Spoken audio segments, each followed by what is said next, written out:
Hi, my name is Cian or Highly and Cream, and I'm a Janome maker.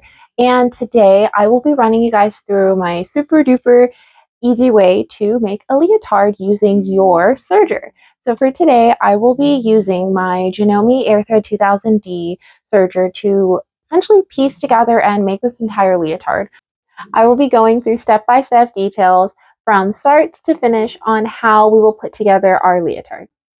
So I had the opportunity to make a bunch of leotards for pretty much most of my costumes in the past year. It is a super easy way to have a base that you can then piece other parts on. It's an easy way to have an undergarment that's super easy to wear, go to the bathroom in, and so on and so forth. Here's a few examples of my leotards that I have made in varying different capacities.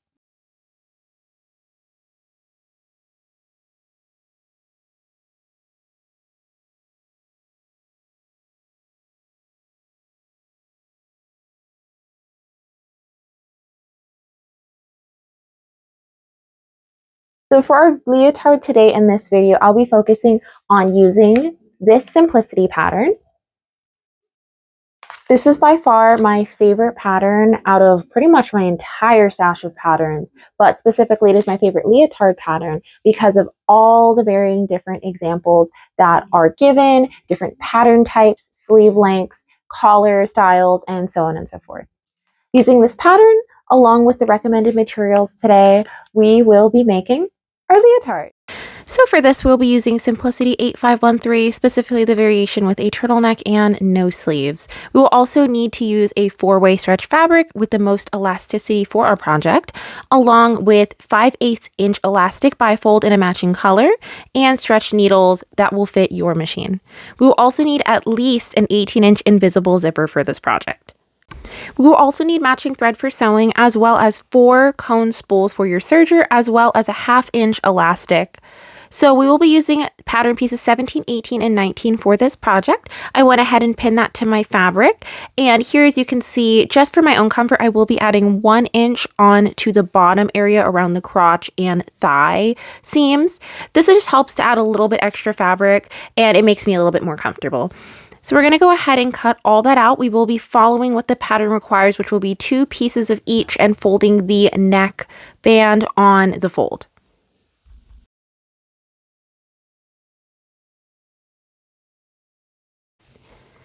Make sure to clip these little triangles, notches, with your scissors, just a tiny little clip with the front of your scissors to help line up every single pattern piece to its matching side.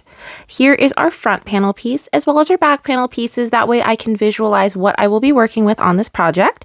And as well, I'm using a textured fabric. So here's the front that I will be wanting to see out on my costume, and here's the inside that isn't textured. So I'll go ahead and start by rethreading my serger. I'm going to do the method where I essentially just clip the current threads on the machine, and then I will tie off with my new ones and pull them all through. This is the AirThread through Janome, so I could take everything out and just use the AirThread function to do that, but this is also another super easy way in case you don't have an AirThread.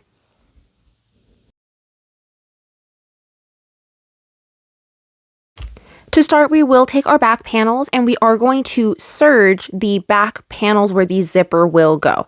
This is so that way later on, we already have finished and clean edges to put our zipper in.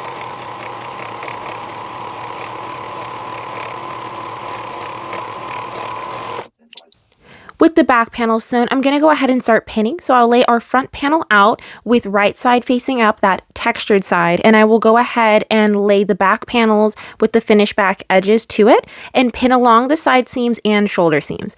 We will then go ahead and take this over to our serger and serge those edges, essentially finishing the edges and sewing the edges at the same time.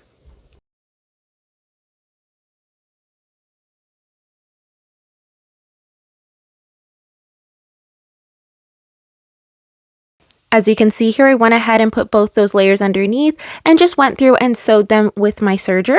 Make sure to take your pins out before the pin gets to the presser foot. We don't want to sew over our pins.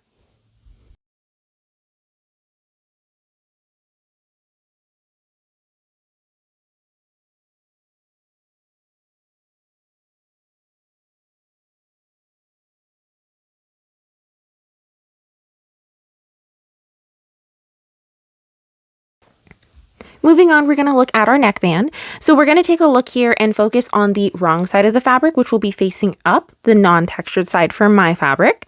We're going to go ahead and fold that down longwise like a hot dog and go ahead and pin it just so it stays in place.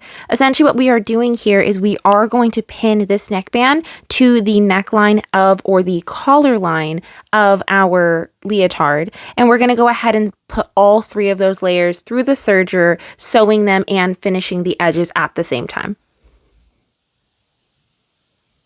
Make sure to use as many pins as you need in this process, but do remember as you are sewing through to take your time and take your pins out as you are sewing along. We really don't want to interfere with the timing of the machine or mess up and break any needles if we sew over any of our pins. Just take your time and make sure you're not stretching or pulling any of the fabric.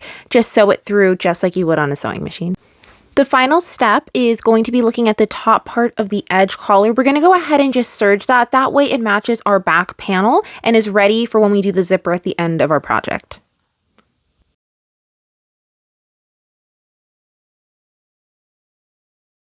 Speaking of zipper, we're going to go ahead and measure out our zipper. Mine came to about 18 inches. We're going to go ahead and take that measurement to our back panel, and we're going to measure this, including the neckband area. So from that top part, and we're going to measure down to where our zipper will end. I tend to go up about 1 more inch from where my zipper is, so at this point 17 inches, because that'll give a little bit more sturdiness to sewing the zipper in the end. And I'll go ahead and pin this other part at the bottom, and we're going to go ahead and sew that part up until where our zipper pull is going to end.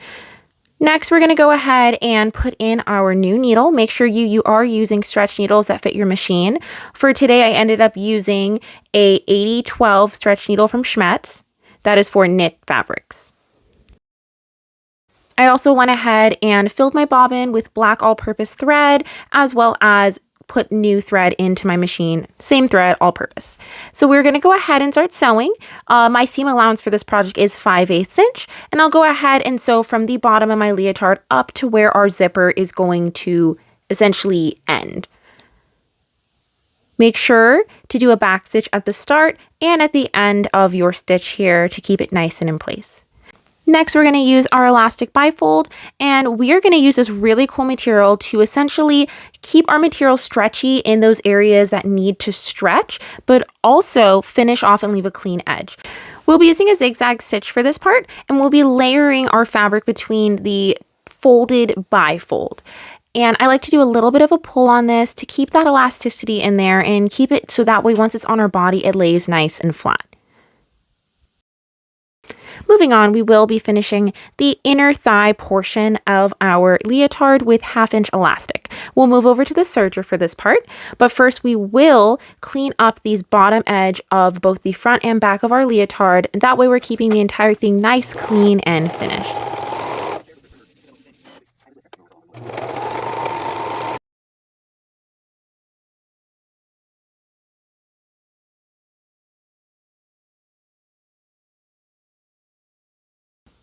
So we'll finally move on to putting the elastic in, and we want to make sure we are working on the wrong side or the inside of our fabric. We're going to want to go ahead and line our elastic up to the edge. Now, the most important thing is we do not want our knife to cut our elastic or our fabric that much. So we're going to want to keep it just a little bit to the left of the knife. And we're going to want to pull as we go through because we want this to be nice and fitted right around our thigh, like any normal leotard you'd pick up from the store would be. Now we'll move back over to our sewing machine, and as you can see, it's nice and stretchy. So we're essentially going to use our machine to create a straight stitch on top, but it's still going to stretch. So as you are sewing this, and I recommend sewing on the left far side of that folded fabric, you are going to pull the elastic, keeping it nice and straight. This is going to help keep a nice flat edge, make sure it looks nice and professional. And then obviously once you are done, you'll notice that the elasticity comes right back to it, but it doesn't break with the thread like a normal straight stitch on stretchy fabric would. I also went in and just did a single fold hem on the bottom pieces here, just to keep them nice and clean. And the next thing you can do is add your snaps of choice or snap tape to the bottom to keep them in place. And now we're on to our last step. We will be adding in our zipper. So I will be using that 18-inch invisible zipper from earlier, and I will be adding that into our back panel. I did do a video late last year with Janome on putting in an invisible zipper. So if you do need any additional help, I highly recommend checking out that video as I go over everything you need to do to get your invisible zipper in invisibly.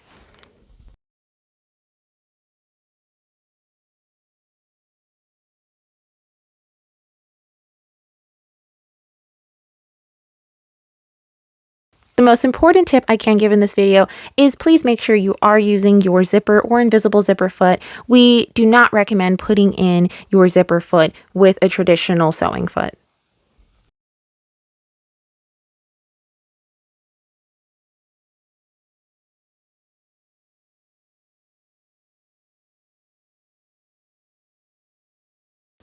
And finally, with the invisible zipper put in, the garment is done. I was so happy to put this together, and it is something that I actually just wore to WonderCon and something I can throw under any of my costumes this year. Super versatile to throw onto a costume or even your everyday wear. I'd like to thank you so much for watching this video. It is such a super little fun thing that you can do as one of your first projects on your serger, especially if you are a little bit maybe more hesitant to work with stretch fabrics or want something to really test that skill, especially if you just want to get going on your serger. Thank you again so much for watching. I hope this helps you on your next project, especially whether you'd like to use your serger to make this leotard or any other stretch thing. Here's a little secret. I work at a dance studio, and yes, we use our serger on all our stretch fabrics. You can use it on all your stretch fabrics. So yeah, can't wait to see what you guys make, and happy sewing. Bye!